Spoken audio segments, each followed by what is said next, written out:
एक औरत का माँ से ही मायका होता है, अगर माँ नहीं तो समझो मायका खत्म। ये बात अक्सर मेरी माँ कहती थी, शायद इसीलिए क्योंकि उनकी माँ बचपन में ही चल बसी थी। लेकिन मुझे ये बातें समझ नहीं आती थी। बचपन में माँ ही मेरी सारी दुनिया थी, बस ये मुझे समझ आता था। मेरा नाम मुग्धा है और आज मुझे समझ में आ रहा था कि सचमुच माँ से ही मायका होता है। मैं आज अपने मायके आई हूँ अपने बच्चों के साथ। वैसे तो मेरा भरा पूरा परिवार है, लेकिन फिर भी मैं अकेली ही हूँ यहाँ।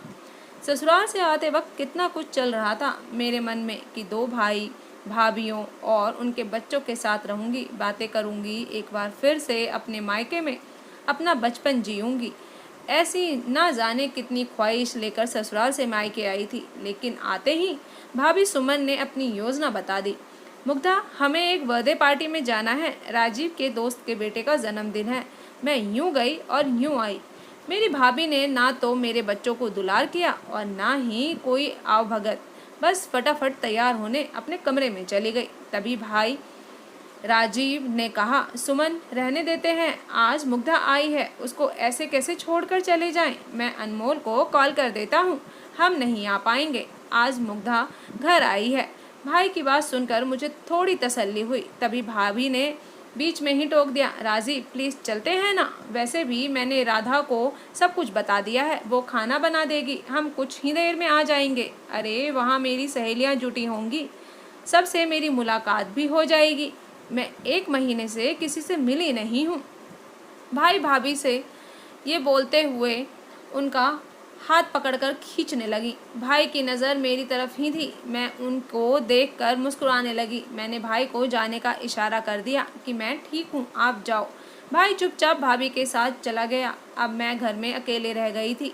ये वही घर था जब माँ बाबूजी के समय में भीड़ की वजह से सोने की जगह नहीं मिलती थी। उस समय नमक रोटी भी मीठी लगती थी। ये वही घर था जहाँ माँ 2 दिन पहले से ही तैयारियों में लग जाती थी कि उनकी ननद बच्चों के साथ घर आ रही है। बुआ जी को आग्रह करके उनके जाने का वक्त आगे बढ़ाती रहती थी और जब बुआ चली जाती तो कई दिनों तक उनके लिए रोती रहती थी। उस समय हम सब माँ को देखकर बहुत मजाक उड़ाते थे कि माँ कैसे बच्चों की तरह रो रही है। शायद वो अपने मायके की कमी को बुआ की आवभगत में पूरी करती थी। वो ननद भाभी कम पक्की सहेलियाँ थीं, लेकिन आज मैं उसी घर में अपने बच्चों के साथ अकेली हूँ। यही सब सोच सोच कर मेरे आंखों से आंसू बह रहे थे, लेकिन मैं अपने आंसू झट से पोंछ रही थी क्योंकि बेटा और बेटी बड़े थे, अपनी माँ की तकलीफ को तुरंत ही समझ लेते थे। आज इस घर की दीवार, दरवाजे, खिड़कियाँ सभी मुझे माँ बाबूजी की तरह लग रहे थे। मन कर रहा था कि सबको गले लगाकर रो लूं। माँ के उठने बैठने काम करने की जगह सब कुछ मेरे आंखों के आगे घूम रहा था। मुझे ऐसा लग रहा था जैसे मानो माँ मेरे से बात कर रही हो। जब मुझे बर्दाश्त से बाहर होने लगा तो मैं माँ के कमरे में चली गई। माँ बाबूजी की तस्वीर के सामने शांत होकर खड़ी हो गई। मेरे आंखों से आंसू निकलते ही जा रहे थे। फिर एक बार मन किया कि ड्राइवर को बोलूं कि वो मुझे घर छोड़ आए, लेकिन ससुराल से मायके आने की तैयारी बहुत ही रौनक के साथ की थी। अब कैसे चली जाऊं? यूं ही क्या कहूँगी सबसे, दीदी खाना तैयार है, आइए खाना खा लीजिए, मैंने बच्चों को भी बुला लिया है। राधा की आवाज़ से मैं अपनी सोच से बाहर आ गई तो मैंने देखा राधा दरवाजे पर खड़ी मुस्कुरा रही थी। राधा बोली, अम्मा बाबूजी की याद आ रही है दीदी, ये रिश्ता ही ऐसा है, कोई बात नहीं, राजीव भैया ही उनको निहार लिया कीजिए। जानती हूँ कि माँ बाबूजी से ही मायका होता है, लेकिन बेटियों की मजबूरी होती है दीदी मायके को जिंदा रखने की। अगर मायका ख़त्म तो बेटियों का आधा हिस्सा ही ख़त्म समझो। और दीदी जिसका ऐसा भाई हो उसको तो चिंता करने की कोई ज़रूरत ही नहीं है। मैं राधा का मुंह निहारने लगी। ये अनपढ़ जिसने किताब का एक अक्षर नहीं पढ़ा वो मुझे ज़िंदगी का इतना बड़ा सबक सिखा रही है। राधा मेरा हाथ पकड़कर मुझे डाइनिंग टेबल तक ले आई और मुझे कुर्सी पर बैठा दिया। राधा थाली परोसने लगी। मैं बहुत हैरान थी कि खाने में सब मेरी पसंद का और ठेठ माँ के हाथों का व्यंजन था। पालक पनीर, बैगन की सब्जी, भरमा करेले, मूंग दाल का चोखा, रोटी, दही, मटर पुलाव, वही सब जो मुझे बचपन से पसंद थे, और उसके साथ मीठे में गाजर का हलवा। सब कुछ मेरी पसंद का था और उसके साथ मीठे में गाजर का हलवा देखकर तो मैं और खुश हो गई। मैंने थाली को देखकर बहुत ही हैरानी से राधा की तरफ देखा। राधा ने मेरे मन को जैसे पढ़ लिया हो। राधा बोली, दीदी भैया ने मुझे सब कुछ लिख कर दिया था, क्या बनाना है और कैसे बनाना है जानती हो। दीदी, जब भैया मुझे सब कुछ समझा रहे थे तो मुझे ऐसा लग रहा था जैसे अम्मा जी सब कुछ बता रही हो। दीदी, अम्मा जी को सब कुछ बनाते देखा था, कोशिश करके सब कुछ बनाया है, एक बार चख कर तो बताइए कि कैसा बना है।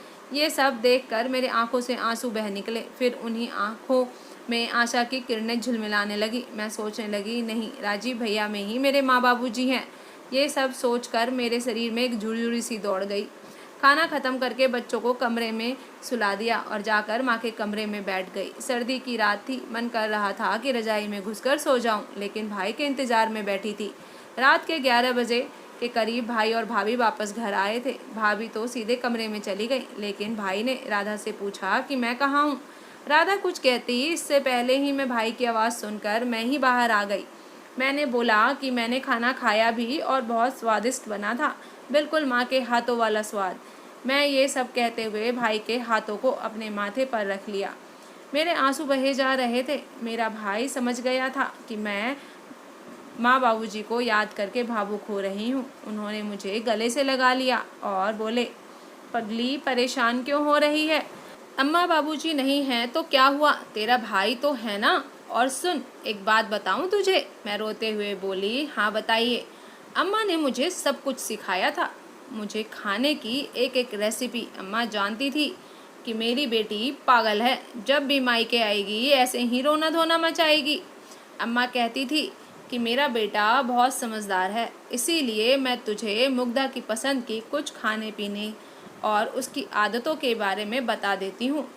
मेरा बेटा सब संभाल लेगा, इस पागल लड़की को भी।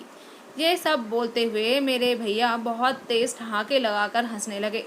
भैया की हंसी देखकर मैं भी साथ में हंस पड़ी। हम दोनों भाई बहन की हंसी से पूरा घर गूंज उठा था। अब मुझे न जाने क्यों माँ की मौजूदगी का एहसास हो रहा था। मैंने अपने भाई में ही अपने माँ बाबूजी को देखना शुरू कर दिया था। तो दोस्तों, आज की कहानी आपको कैसी लगी कमेंट करके ज़रूर बताइएगा। अगर आप चैनल पे न्यू हैं तो सब्सक्राइब ज़रूर करिएगा। पुराने हैं तो कहानी पूरी सुनने के लिए धन्यवाद। फिर मिलती हूँ आपको एक नई कहानी के साथ। प्लीज़ इस कहानी को अपने फैमिली एंड फ्रेंड्स के साथ भी शेयर कर दिया करें। धन्यवाद।